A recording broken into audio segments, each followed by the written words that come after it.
Salut la machine et j'espère que t'es au top. Dans cette vidéo, on va parler des trois fameuses lois de Kepler qui vont nous permettre de généraliser les mouvements dans l'univers, les satellites, bref, tout ça, c'est passionnant et t'as encore rien vu. Allez, on est parti.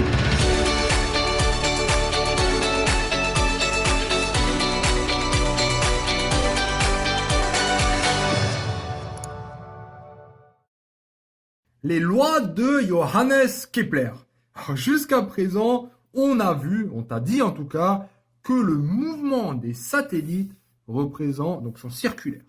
C'est-à-dire que l'astre est au milieu et qu'on a un rayon R, ce rayon-là, et il tourne autour. Voilà, c'est ce qu'on dit. Là, on a bien un cercle, vu qu'on a un rayon. Mais je suis désolé pour toi, il est temps de sortir des contes de fées. En réalité, c'est un peu plus compliqué.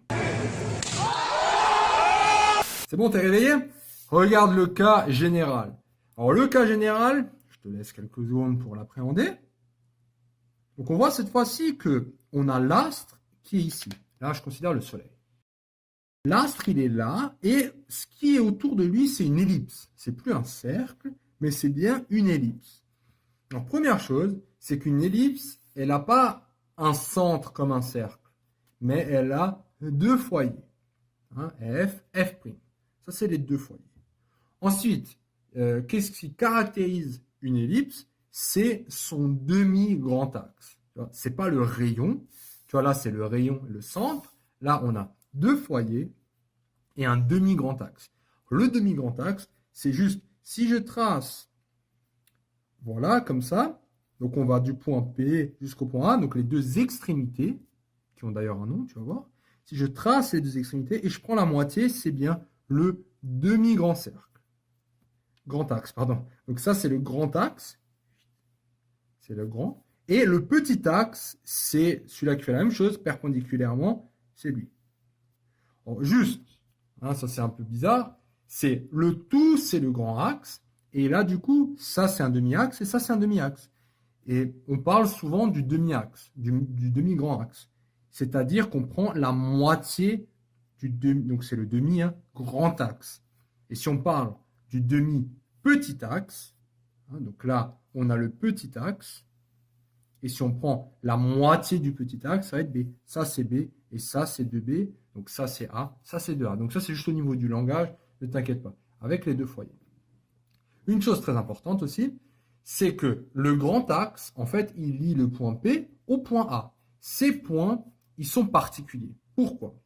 En fait, le point P, qui s'appelle périhélie, c'est le point le plus proche du Soleil. Tu vois, P comme proche. Voilà, ça c'est une bonne manière pour retenir. P plus proche du Soleil. Tac. Et le point A, c'est le point le plus éloigné du Soleil.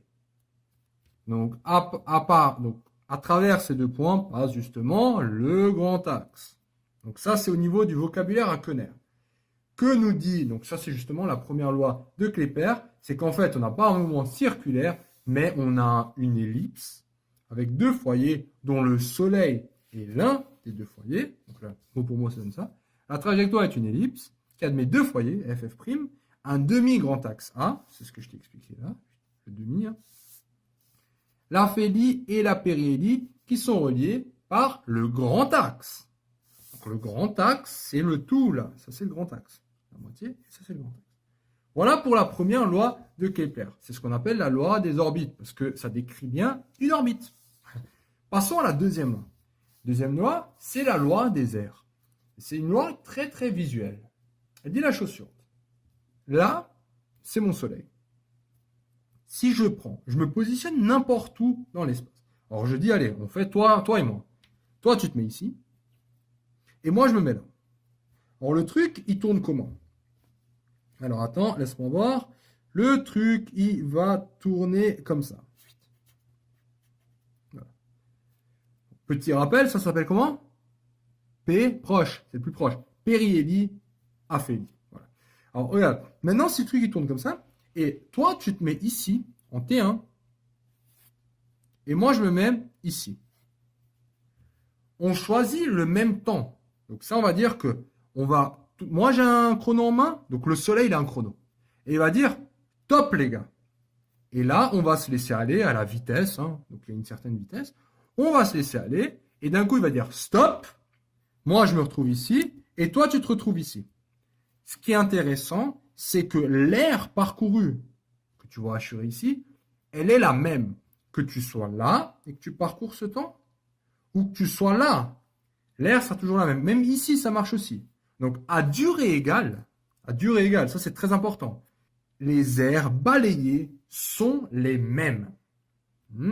En partant du foyer vers n'importe quelle position sur l'ellipse. Alors, on voit quoi? Donc, on appelle ça la loi des aires parce qu'on parle des aires balayées.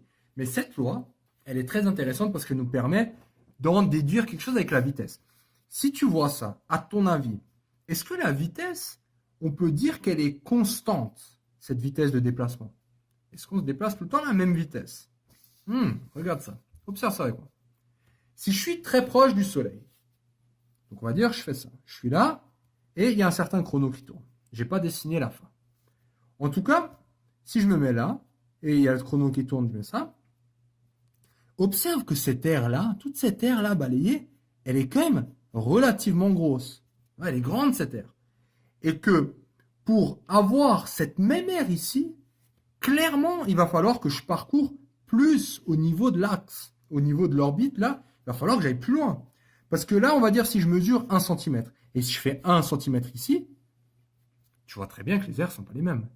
Là, c'est beaucoup plus loin parce que lui, il est plus éloigné. Donc, il va falloir que je parcours plus. Et le fait de devoir parcourir plus, donc la vitesse, à ton avis, ici, elle va être plus rapide ou pas? Ben oui. Là, j'aurai une vitesse plus rapide que celle-ci. Donc là, j'aurai une vitesse moins vite.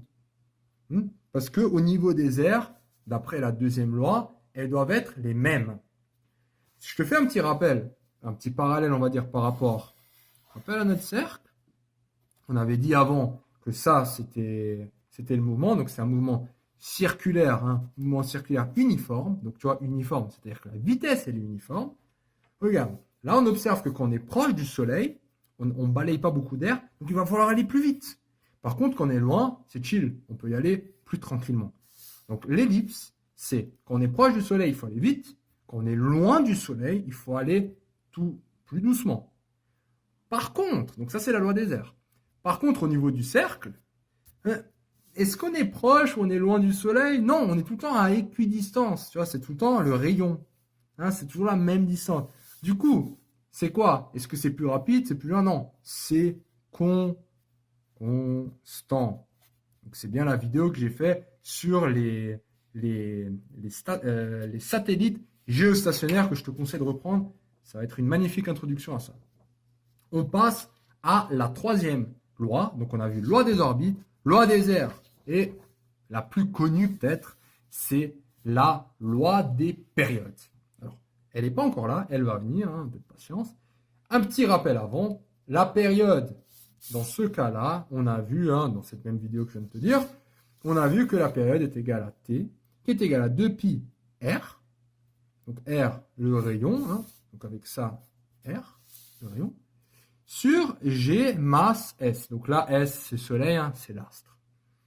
Donc là, maintenant, si on prend le cas particulier nouveau du cercle, voici le rayon, on tourne autour, nickel.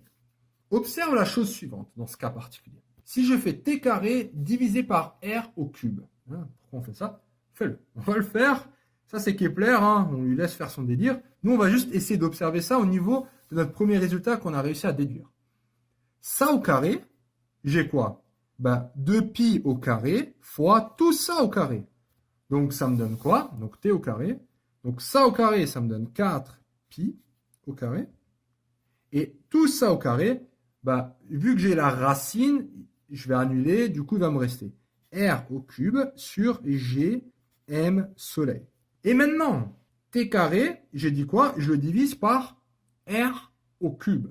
Donc, tout ça là, regarde ce qui se passe si je divise par r au cube.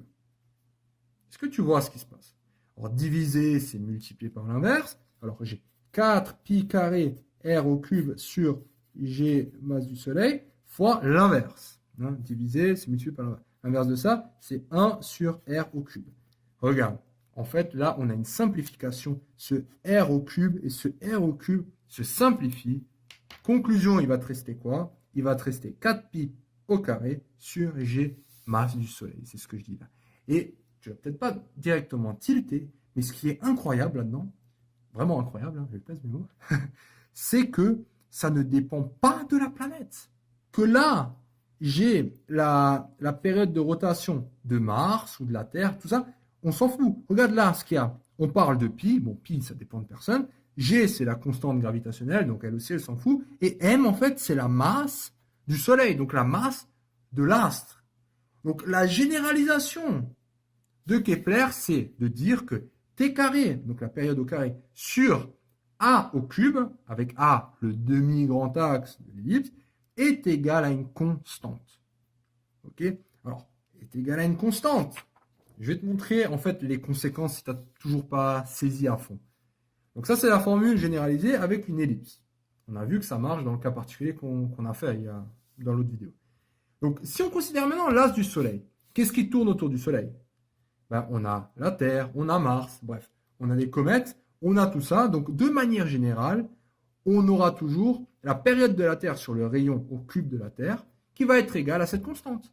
Et pareil pour Mars, pareil pour Halley, pour toutes les choses qui tournent, toutes les choses, ouais, tous les satellites en fait, qui tournent autour, planète, du Soleil.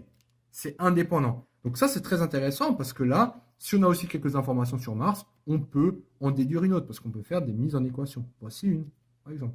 Donc très important, ça va juste dépendre de la masse de l'astre qui est ici la masse du Soleil ms. Voilà pour les 3 lois de Kepler. Félicitations d'être arrivé jusqu'au bout de cette vidéo. Cette vidéo t'a plu? Ça tombe bien, il y en a encore. Sur matrix.fr, tu peux non seulement télécharger le résumé de cette vidéo, mais aussi retrouver tout ton programme avec plein d'exercices corrigés étape par étape. Tu peux aussi défier tes amis dans des jeux et te mesurer à la communauté Matrix pour gagner un cadeau tous les mois. On se retrouve sur matrix.fr.